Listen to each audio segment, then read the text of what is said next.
অনেকে লাউ খেতে পছন্দ করে না, তাই লাউ আর মটরের ডাল দিয়ে এইভাবে একদিন কুপ্তা কারি করে দেখবেন। যারা কোনোদিন খায়নি তারাও খাবে, খেতে খুব টেস্টি হয়। আমি এখানে একটা লাউ নিয়েছি, লাউটাকে খোসা ছাড়িয়ে গ্রেটার দিয়ে ঘষে নেব।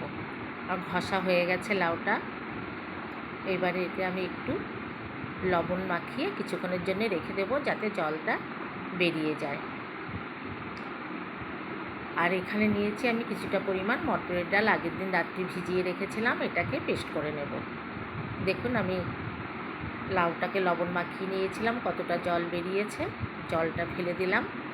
এইবারে লাউয়ের মধ্যে দেব একটু লঙ্কার গুঁড়ি, জিরের গুঁড়ি, হলুদ গুঁড়ি, স্বাদ মতো লবণ আর বেটে রাখা ডালটা দিয়ে ভালো করে মেখে নেব। আমি তরকারিটা সম্পূর্ণ নিরামিষ করছি, আপনারা চাইলে পেঁয়াজ রসুন অ্যাড করতে পারেন। এবারে আমি এক এক করে কুপ্তাগুলো ভেজে নিচ্ছি। সব কুপ্তাগুলো ভাজা হয়ে গেছে। এই তেলে দেব আমি একটা তেজপাতা, একটু জিরে আর একটা শুকনো লঙ্কা ফোড়ন।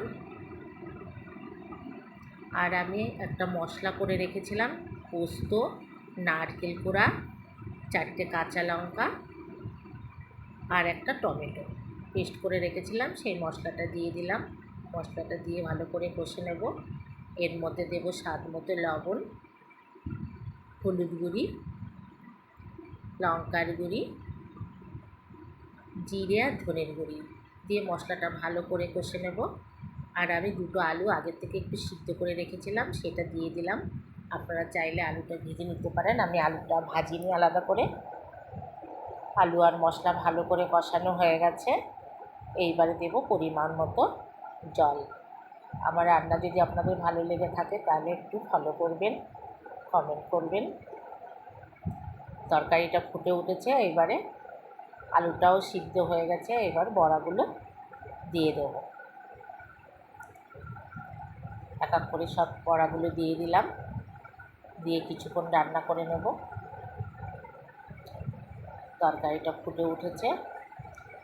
এবারে মিষ্টির জন্য দিলাম 1 টুকরো গুড়, একটু গরম মশলার গুঁড়ি আর দেবো একটু উপরে থেকে ঘি ছড়িয়ে দেব।